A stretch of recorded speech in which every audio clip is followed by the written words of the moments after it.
Bonjour, bienvenue dans cette vidéo sur les conditions initiales du mouvement dans un champ uniforme. Cette vidéo s'adresse plus spécialement aux élèves de spécialité physique de terminale, mais aussi aux élèves de la spécialité SI. Je suis Yvan Pouchat, professeur de physique-chimie. Je vais te montrer dans cette vidéo comment trouver les caractéristiques du vecteur vitesse initiale, ainsi que les caractéristiques du vecteur position initiale. Cela sera très utile pour les exercices de mouvement dans un champ uniforme, que ce soit un champ gravitationnel ou un champ électrique. Nous verrons ensuite comment appliquer cela à quelques exemples en étudiant des situations vues au bac. Commençons par les caractéristiques du vecteur vitesse initiale. Dans un exercice de mouvement dans un champ uniforme, il y aura toujours un schéma qu'il va falloir étudier attentivement. Premièrement, tu dois faire attention aux repères.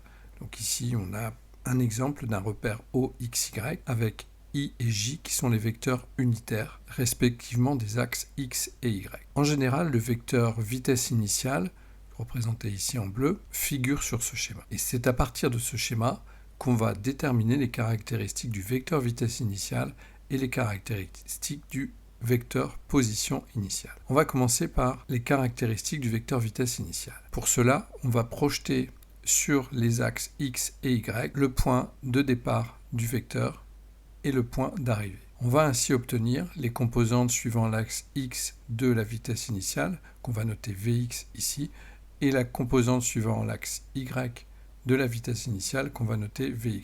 Voici les différentes façons d'écrire le vecteur vitesse initiale avec ses composantes. Donc le vecteur vitesse initiale V est égal à Vx, sa composante suivant l'axe des X, multiplié par I, le vecteur unitaire suivant l'axe des X, plus Vy, la composante suivant l'axe Y, multiplié par J, le vecteur unitaire suivant l'axe Y. Pour simplifier l'écriture, on va pouvoir représenter donc les caractéristiques du vecteur vitesse initiale V comme étant Vx et Vy. Donc dans le cas où les axes sont X et Y, on commence toujours par la composante suivant l'axe des X, puis la composante suivant l'axe des Y. Il ne faut pas oublier qu'à partir des valeurs de ces composantes Vx et Vy, on peut recalculer la valeur de la norme du vecteur vitesse initiale. Il suffit de prendre la racine carrée de la somme de Vx carré et Vy carré. On retrouve cette formule grâce au théorème de Pythagore. En effet, si on regarde, la composante Vx et Vy et V vont former un triangle rectangle, V étant l'hypoténuse, Vx et Vy les deux autres côtés. Et donc Pythagore nous dit bien que la somme de Vx au carré plus Vy au carré est égale à V au carré. Donc on retrouve la formule que vous avez vue précédemment. Alors là où cette représentation va être intéressante, c'est que si vous avez un vecteur vitesse qui est comme ceci, incliné par rapport aux axes X et Y, on va souvent vous donner l'angle θ que fait ce vecteur avec l'axe des X. On va ainsi pouvoir utiliser θ pour pouvoir trouver les valeurs de Vx et Vy à partir de la valeur de V. Dans l'exercice, en général, la valeur de la vitesse initiale, donc la norme de ce vecteur, vous sera donnée, ainsi que la valeur de θ. On trouvera ainsi Vx et Vy. Pour cela, on va faire appel à un peu de trigonométrie. Si on regarde ce triangle de plus près, V forme l'hypoténuse, Vx le côté adjacent par rapport à θ, donc V et Vx sont reliés grâce au cosinus de l'angle θ. Donc cosinus de l'angle θ égale Vx sur V, c'est-à-dire le côté adjacent sur l'hypoténuse. À ce moment-là, pour trouver Vx, puisque c'est Vx que nous cherchons, il suffit de prendre V et de le passer de l'autre côté du signe égal. Comme il est ici au dénominateur, il va monter au numérateur. On obtiendra donc Vx égale V cos θ. Vy par rapport à θ est le côté opposé. On connaît V puisqu'il vous est donné dans l'énoncé en général. Donc le sinus de θ sera le côté opposé sur l'hypoténuse, donc Vy sur V. De la même façon, si on veut Vy, on va passer V de l'autre côté du signe égal. Il est au dénominateur, il va monter au numérateur. Une autre façon d'exprimer le passage de cette formule-là à celle-ci, c'est que ici, si on multiplie par V les deux termes de l'équation, on aura V sinus θ ici, et Vy fois V divisé par V vous donnera Vy. Donc on retrouve Vy égale V sinus θ. Les coordonnées du vecteur vitesse initiale seront donc Vx égale V cos θ, Vy égale V sinus θ. Pour simplifier l'écriture, on va pouvoir le mettre sous la forme coordonnées de V selon x v cos θ, selon y v sinus θ. Toujours la coordonnée suivant l'axe des x avant celle suivant l'axe des y. Regardons maintenant ce qui se passe pour le vecteur position initiale. Donc cette fois-ci, ce qui va être important, c'est le point ici de départ du vecteur vitesse initiale. Donc je l'ai noté ici M0. Et donc pour trouver ces coordonnées, donc ces caractères et les caractéristiques du vecteur position initiale, on a juste à projeter perpendiculairement suivant les axes du repère qui vous est donné. Et donc on va trouver x0 et y0. On aura donc les caractéristiques du vecteur position initiale qu'on va noter OM0. Donc il s'agit du vecteur qui lie le centre du repère avec le point M0, position initiale. Et donc ces coordonnées seront x0 et y0. Donc des valeurs que vous aurez sûrement dans l'exercice. On verra les exemples juste après. N'hésitez pas à mettre en pause, à essayer de trouver d'abord le vecteur vitesse, puis ensuite le vecteur position, et à vérifier en fonction de ce que je vous donne. Donc ici, on a un mouvement d'un parachutiste en chute verticale. On choisit un axe vertical OZ qui est orienté vers le bas. L'origine O et la position du parachutiste est égale à 0, c'est donc le point de départ. Et on vous dit qu'à cet instant, la vitesse du parachutiste dans le référentiel terrestre est nulle. Donc vous n'avez pas de V0 représenté, puisque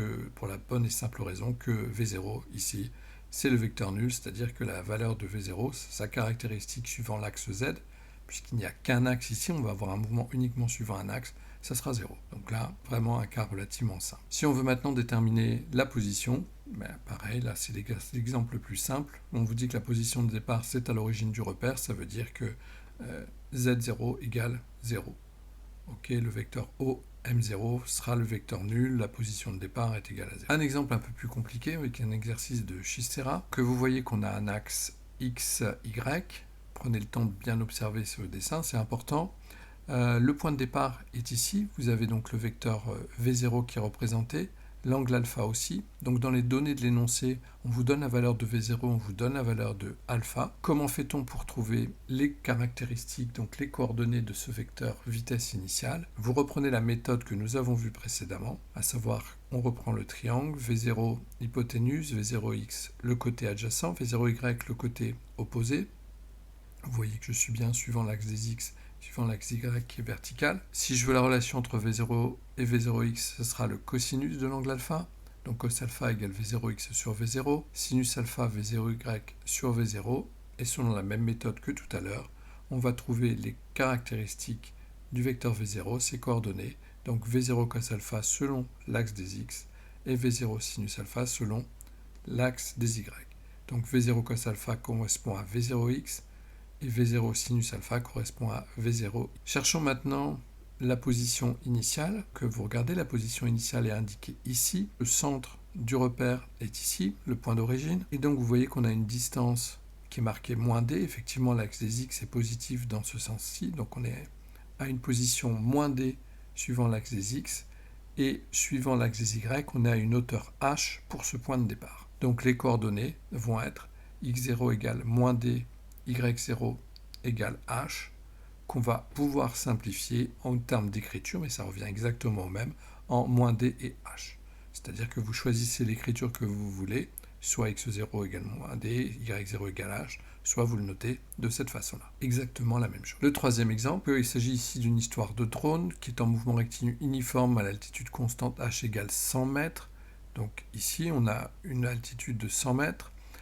Vous voyez qu'il est au-dessus de la position 0. Le vecteur V0, il est indiqué ici, donc il correspond à V0 fois UX. Alors UX va représenter ici le vecteur unitaire suivant l'axe des X. Donc dans l'énoncé, on vous donnera la valeur de V0. Comment déterminer les caractéristiques du vecteur vitesse initiale? Donc vous voyez que ce vecteur vitesse, il est uniquement parallèle à l'axe des X. Il n'y a aucune inclinaison, donc aucune composante verticale. Ce qui veut dire qu'on va donc avoir V0 suivant l'axe des X, puisque sa valeur c'est V0, et 0 suivant l'axe des Y. Donc voici ses caractéristiques. Pour la position, vous voyez qu'il est à la verticale du point d'origine, mais à une hauteur qu'on vous dit h égale 100 mètres. Donc on aura pour coordonnées du vecteur position de départ, OM0, on aura 0 et h. 0 suivant l'axe des X et h suivant l'axe Z. Bon, vous faites juste attention. Ici, ils n'ont pas pris x, y, ils ont pris x, z. Donc, dans l'exercice, vous respecterez ça. Voici le dernier exemple. Donc, cette fois-ci, c'est un exercice dans un champ électrique, mais ça ne va rien changer pour l'instant. Vous avez un axe x, un axe z. Le point de départ étant 0, on retrouve i, le vecteur unitaire suivant l'axe des x, k, le vecteur unitaire suivant l'axe des z. Et on voit le vecteur v0 qui est uniquement suivant l'axe des x. Donc pour avoir les caractéristiques du vecteur vitesse initiale, on va donc trouver caractéristiques du vecteur v0, donc v0 suivant l'axe des x et 0 suivant l'axe des z, puisqu'il n'y a rien. Donc on les représente ici, même chose, on commence toujours par x et ensuite on met y ou z, donc là c'est z, ce sera z qui sera en deuxième position. Et vous voyez aucune composante verticale pour le vecteur v0. Le point de départ ici, relativement simple, on vous a placé le point de départ, le point origine, OM0 sera 0, 0, 0 suivant x, 0 suivant z. Cette vidéo est maintenant terminée, j'espère qu'elle vous aura été utile. Merci de laisser un commentaire, de liker et de vous abonner. Bonne révision.